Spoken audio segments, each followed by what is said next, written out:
Nous sommes en direct. We are live. Okay. Merci, M. Bertillon. Okay. Bienvenue tout le monde pour la réunion du comité de la résidence. Excusez-nous pour un petit retard de 5 minutes.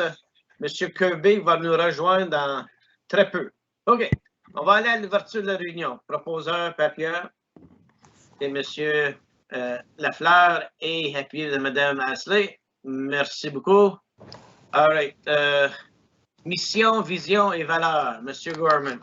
Oui. La résidence Prescott Russell est une maison spécialisée de soins longue durée, bilingue, sous la direction des comtés unis de Prescott Russell, qui offre une gamme de soins personnalisés axés sur les besoins de la communauté, et ce, dans un milieu de vie sain et sécuritaire. La vision, la résidence Prescott Russell est reconnue comme modèle pour l'excellence des services dispensés par une équipe de professionnels et de partenaires qualifiés qui considèrent le bien-être et la sécurité des résidents comme le moteur de chacune de leurs décisions. Et puis, on a les valeurs qui sont l'excellence, l'empathie et l'engagement. Merci beaucoup. OK. Y a-t-il des déclarations d'intérêt pécuniaire des membres du comité? Non. Non de vue? OK, c'est écrit. L'adoption de l'ordre du jour, y a-t-il des additions? J'aimerais juste faire un petit ajout, c'est la lettre de conformité pour notre plan d'évacuation des services d'incendie de Hawkesbury. All right. Où est-ce que tu veux le mettre, ça, autre sujet? Oui, on peut le mettre dans autre sujet. Okay. 9.4.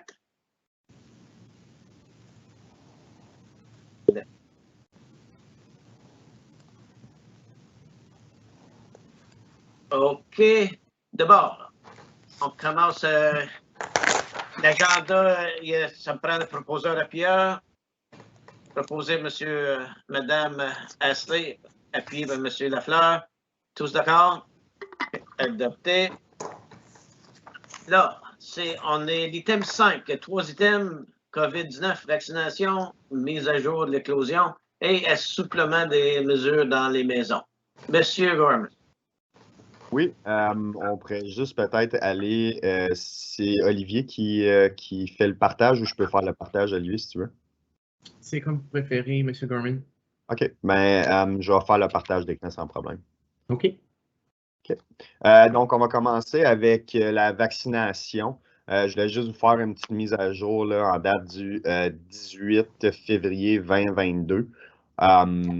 Tel que le ministère l'a mentionné pendant les fêtes, en date du 31 décembre 2021, la 4e dose était offerte à tous les résidents. Dû à notre éclosion, nous avons dû retarder le tout.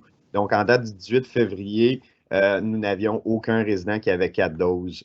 Nous avons procédé toutefois à une clinique de vaccination hier. Je n'ai pas les chiffres avec moi encore. On n'a pas eu le temps de compiler le tout, mais je voulais juste mentionner que nécessairement les résidents qui pouvaient avoir une 4e dose l'ont reçue en date d'hier. Pour ce qui est de nos employés, comme on peut voir, il y a des gens qui ont eu, il y a une personne qui a eu une exemption médicale, une personne qui est encore sous observation, pas sous observation, mais qu'on attend plus de détails par rapport à son statut de santé vis-à-vis de la vaccination. Puis comme vous pouvez voir, il y a 91 employés qui ont 2 doses et 99 employés qui ont 3 doses. Je voulais juste souligner que le ministère, au courant là, des dernières semaines, des derniers mois, a vraiment changé là, souvent son fusil d'épaule par rapport à la 3e dose, puis au moment opportun où est-ce qu'on pouvait aller se faire vacciner. Pendant les fêtes, on mentionnait que dès qu'il n'avait plus de symptômes, dès que quelqu'un contractait la COVID, n'avait plus de symptômes, il pouvait aller se faire vacciner. Par la suite, on a augmenté à 1 mois. 2 mois et maintenant, à date d'aujourd'hui, à date là, du 24 février 2022, les employés qui ont contracté la COVID, qui ont eu 2 doses du vaccin, peuvent attendre 3 mois avant d'aller se faire vacciner. On a une date butoir obligatoire du 14 mars 2022. Toutefois, on peut toujours extensionner à coup de 7 jours, tout dépendant de la situation des employés de façon individuelle. Mais c'est un peu la situation. il y a toujours une politique d'immunisation mandatoire qui a été mise par le ministère des Soins de longue durée. Elle était supposée, tous les employés étaient supposés avoir une 3e dose par le 28 janvier 2022. Le ministère a toutefois reculé cette date puisque trop de résidences mettaient à risque la santé des résidents en perdant plusieurs employés. Donc, c'est vraiment la mise à jour que je voulais faire. On continue d'observer. Puis pour nous, en ce moment, lorsqu'on regarde les chiffres, on va tenter d'augmenter le nombre de personnes qui vont avoir leur 3e dose, mais nécessairement, comme on peut voir, là, on ne pourrait pas commencer à renvoyer des employés qui n'ont pas eu leur 3e dose pour l'instant parce que ça mettrait à risque les résidents et leur santé, puis ainsi que leurs collègues de travail. Je sais pas. Oui, Monsieur Lafleur. Monsieur le Président, Monsieur Gorman, est-ce que vous pouvez me donner, on voit 91 qui ont qui ont 2 doses, 99 3e dose. Est-ce que combien d'employés qu'on se trouve à avoir total? On a environ 100, c'est comme volatile parce que des fois, il y a des employés qui vont en congé de maladie, et ainsi de suite. Là, on a environ 195 employés. C'est bon. Merci. 185, 190. C'est assez volatile, mais c'est le total qu'on a. C'est bon, merci bien. Merci. C'est bon. Okay. Excusez-moi de vous interrompre, juste pour dire que M. Kirby est presque prêt à nous joindre. M. Drouin est en train de l'aider à embarquer sur l'ordinateur. Merci, Marianne. OK. Là, on va aller au prochain sujet. C'est la mise à jour de l'éclosion, M. Gorman. Oui. Nécessairement, il y a eu des changements à comparer lorsque j'ai envoyé le document. Donc, le document, là, c'est une mise à jour du 18 février 2022. Une chose que je voulais mentionner nécessairement, c'est que la date d'éclosion a été faite a commencé le 31 décembre 2021. Toutefois, cette date, pour moi, n'est pas tout à fait précise, puis je vais vous donner la raison pourquoi. C'est que c'était un résident qui avait contracté la COVID, mais pour nous, c'est une infection qui est antérieure. Il a testé positif à un test PCR parce qu'à ce moment-là, il n'y avait aucun symptôme. Les résidents, à ce moment-là, pouvaient encore sortir, puis on devait les tester au jour 3 et au jour 7. Au jour 7, cette personne-là est revenue positif low level. Donc, à ce moment-là, c'est pour ça qu'on n'a pas vu une grosse augmentation des cas parce que justement, c'est une infection antérieure, mais le bureau de santé ne voulait pas prendre de chance, vu la situation là, dans la communauté. Notre premier cas vraiment de résident positif a été fait le 12 janvier. Puis, comme on peut voir, il y a eu 54 résidents qui ont contracté la COVID. Et puis, malheureusement, il y a eu un décès relié à ça. Puis, également, il y a eu une hospitalisation. À mentionner toutefois que l'hospitalisation, c'est un cas de COVID, mais n'a pas nécessairement été hospitalisé pour des raisons respiratoires. Toutefois, avec les données, lorsque quelqu'un contracte la COVID et est hospitalisé, ben, ces données-là par le bureau de santé sont mises de cette façon. Puis, on peut voir aussi qu'on a eu 44 cas d'employés, aucun n'a été gravement malade, aucun n'a été hospitalisé. Puis, il a mentionné aussi que nos résidents, malheureusement, il y a eu un décès. Toutefois, sur les infections, on pouvait voir que les symptômes étaient extrêmement mineurs. Puis que, oui, le virus, le Omicron, était un peu plus virulent parce que c'était la souche qui était dans la résidence. Toutefois, les impacts sur la santé des résidents étaient beaucoup moindres. Puis, juste pour vous mentionner aussi que nous continuons à faire des tests rapides à chaque jour, avant chaque heure de travail pour tous les employés et toutes les personnes qui visitent la résidence. Je ne sais pas s'il y avait des questions par rapport à ça.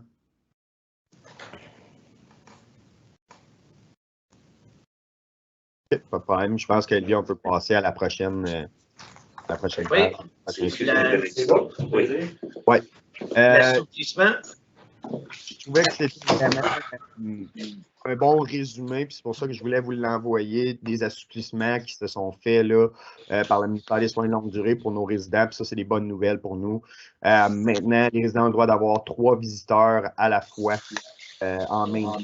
Ça, incluant les visiteurs généraux ainsi que les fournisseurs de soins. Maintenant, on peut, les résidents, peu importe leur statut de vaccination, peuvent sortir pour des raisons sociales. Donc, pas juste pour des rendez-vous ou pas juste pour des sorties essentielles. Donc, au restaurant, ils peuvent aller voir de la famille tout en portant le masque et en respectant les normes sanitaires. On attend aussi le plan B. J'ai oublié de mentionner ça. On a sorti le plan B lundi. Donc, maintenant, les résidents on peut refaire des activités à 10 personnes, 15 personnes. Donc, on commence vraiment à avoir une belle normalité là, qu'on peut voir là, dans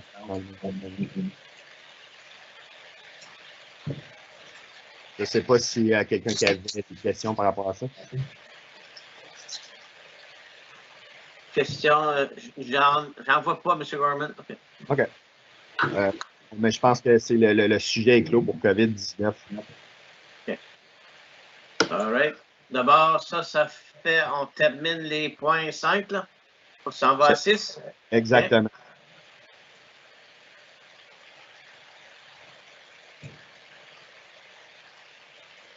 Je pense que ça prendrait juste quelqu'un pour proposer et appuyer le... OK. Pour les rapports de 5? Oui. OK. Proposeur, Mme Asselin, M. Lafleur. OK. Tous d'accord? Adopté. Parfait. On peut passer. Guy, si tu veux juste mettre les indicateurs. Safety Quality Improvement, le point 6.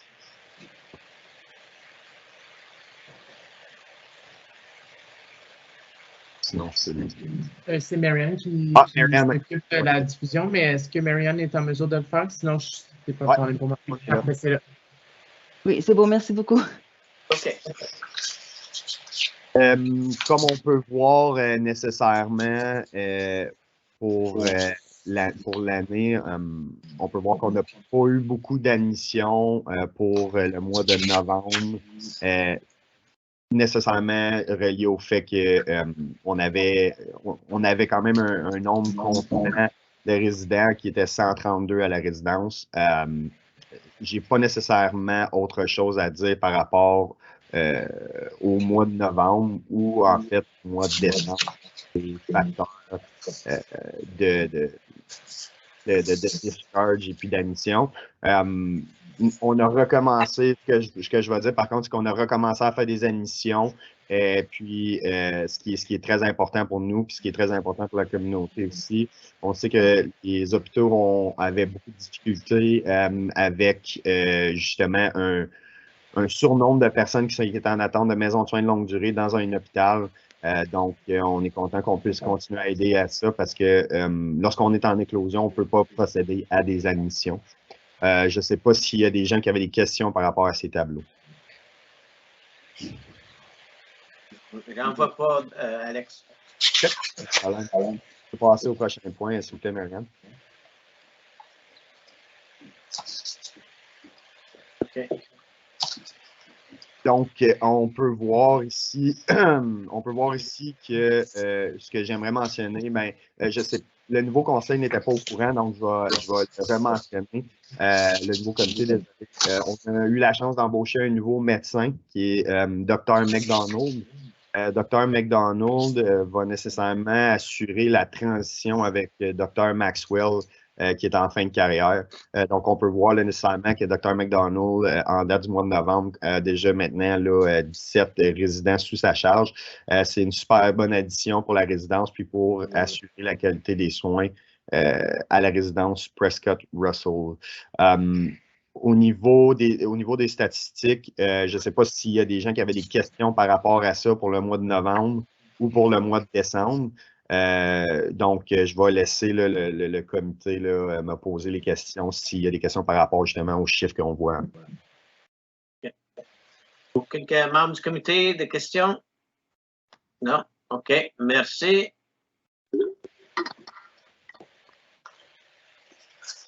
Là, on est à 6.1.3, M. Gorman. Oui, donc on voit là nécessairement les indicateurs de corps non comblés pour les préposés. Nécessairement, on voit qu'il y a 1700 heures. Toutefois, j'aimerais rappeler au comité que nous avons 12 résidents de moins qu'à l'habitude, ce qui fait en sorte que notre ratio est encore au-delà des normes du ministère des Soins de longue durée. J'aimerais rajouter aussi que, mais je vais le mentionner là, dans les prochains points, là, qu'on a fait l'ajout de corps par le biais d'une subvention. Mais nécessairement, dans les 2 dernières années, ça a été quand même assez difficile pour nos employés. On a eu beaucoup d'employés en congé de maladie. On a fait beaucoup d'embauches à travers de l'année. L'année passée, je crois qu'on a embauché une vingtaine de préposés aux bénéficiaires. Toutefois, on a comblé beaucoup de corps. Peux-tu monter le volume? Combler des corps dû au fait que justement, il y avait beaucoup de personnes en congé de maladie. Puis, on ne voulait pas non plus annuler les vacances des gens. Donc, à chaque année, au mois d'avril, il y a une sélection de vacances. Il y a des instituts qui ont pris l'option d'annuler ces vacances-là pour avoir plus d'employés. Toutefois, nous, on percevait ça comme un cercle vicieux, dans le sens où est-ce que si les gens n'ont pas de vacances, on va se retrouver avec plus de gens en congé de maladie. Donc, on va continuer à travailler fort pour recruter des préposés, recruter des infirmières. Puis, je vais vous montrer un peu là, notre stratégie par rapport à ça dans les prochains points. Est-ce qu'il y avait des questions par rapport aux chiffres qu'on présente aujourd'hui?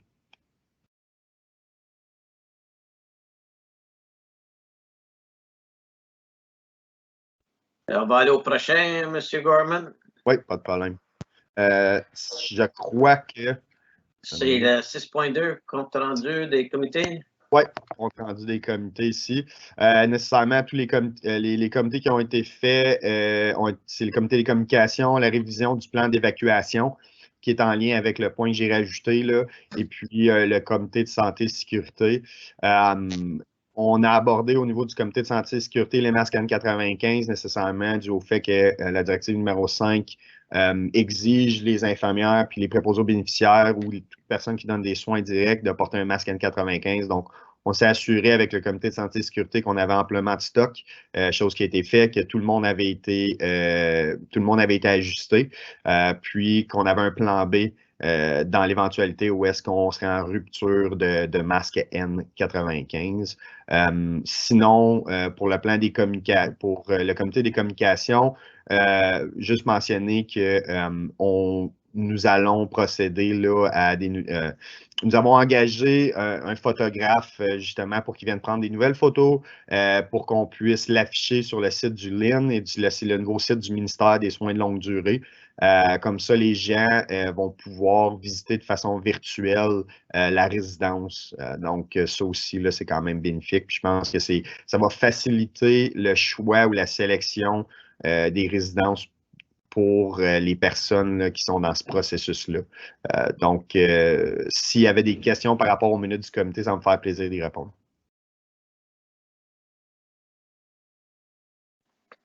Ça n'a pas de l'air qu'il y en a. OK.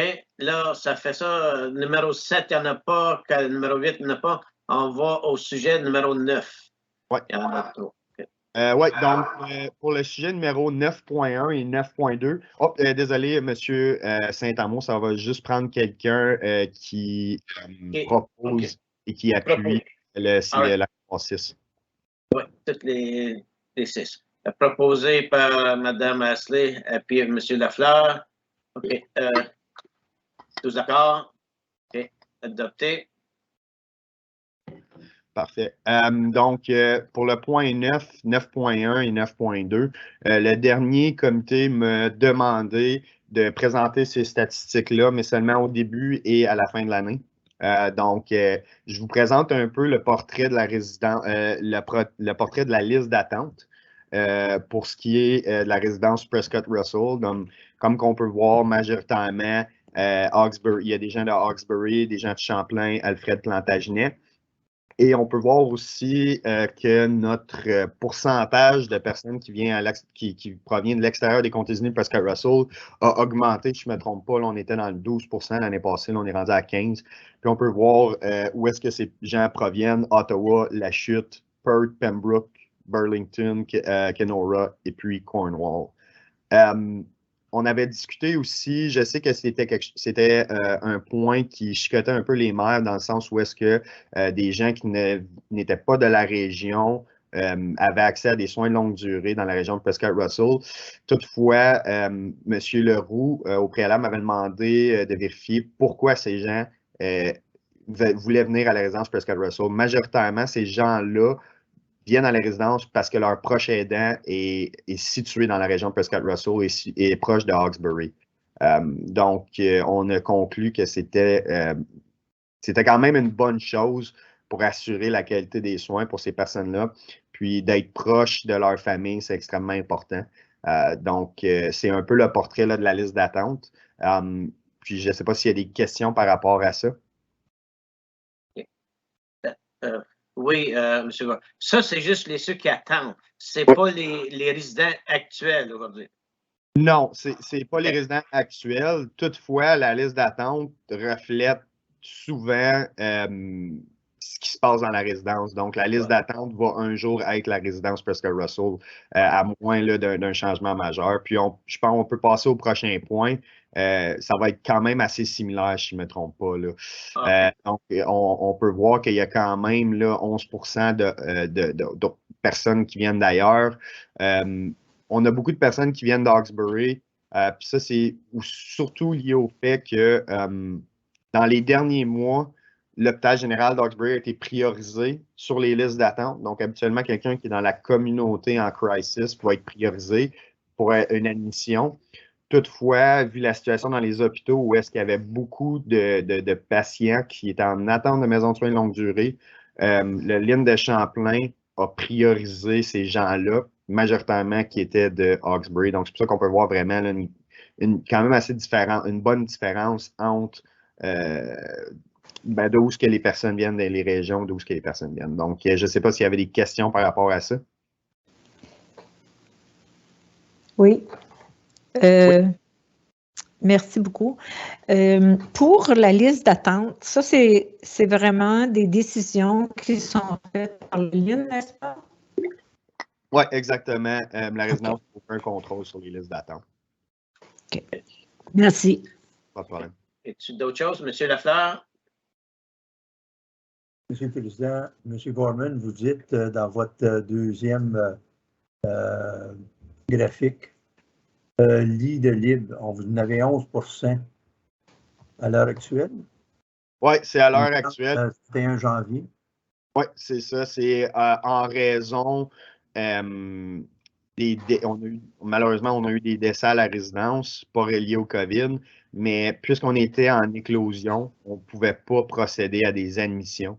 Donc, lorsqu'il y avait un décès, on ne pouvait pas, les gens ne pouvaient pas être admis ici. Puis ça a été fait là, pendant l'éclosion a duré environ 2 mois. Donc, c'est la raison pourquoi il y a des lits libres. Puis comme j'ai mentionné, dès lundi prochain, on recommence ces admissions. Il est important de mentionner que nous sommes subventionnés à 100% pour les 146 lits que nous avons. Puis ça, c'est à cause de la pandémie. Depuis le début, le ministère des Soins de longue durée a continué à financer les maisons à 100%, même si le taux d'occupation n'était pas à capacité pleine, donc entre 97 à 100%. Donc, habituellement, là, il y a environ de ça 2 ans, ça fait déjà, habituellement, il fallait avoir un taux d'occupation de 97% pour être subventionné à 100%. Toutefois, ce taux d'occupation-là a été enlevé. C'est surtout relié au fait que justement, les maisons qui étaient en éclosion, ça pouvait durer longtemps. On ne pouvait pas procéder à des admissions. Puis, il faut également continuer à garder des lits libres à des fins d'isolation pour nos résidents. Donc, en ce moment, nous avons 12 lits libres dans une unité où est-ce que c'est notre unité COVID dans l'éventualité où est-ce qu'il y aurait une nouvelle éclosion. À voir dans les prochains mois si ça va changer. Je crois que oui, mais ce n'est pas pour tout de suite. Merci, M. Gorman. Pas de problème. OK. Ça, c'est tout. D'abord, oui, parce que ça, c'est toutes les subventions. 9.3? Oui, 9.3. Ben, c'est... OK. Marianne, tu peux juste mettre le petit tableau que j'ai fait?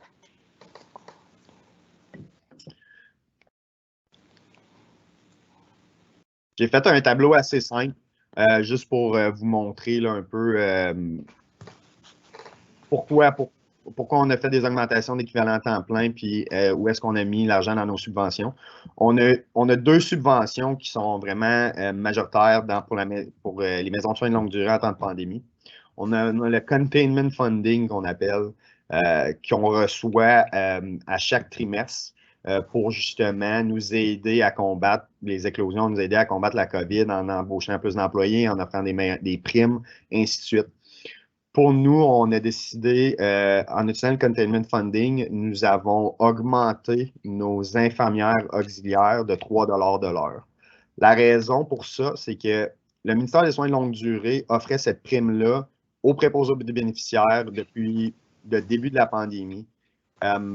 On arrivait à une échelle salariale où est-ce que nos préposés faisaient autant ou quasiment autant que nos infirmières auxiliaires, puis ça créait une grosse frustration.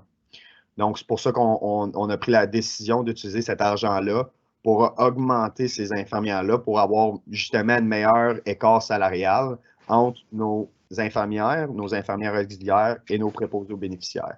Donc, c'est la raison pourquoi on a décidé de donner ce 3 $ de l'heure, qui est versé en fait aujourd'hui, qui est une prime rétro en date du 1er avril 2021 jusqu'au 31 mars 2022.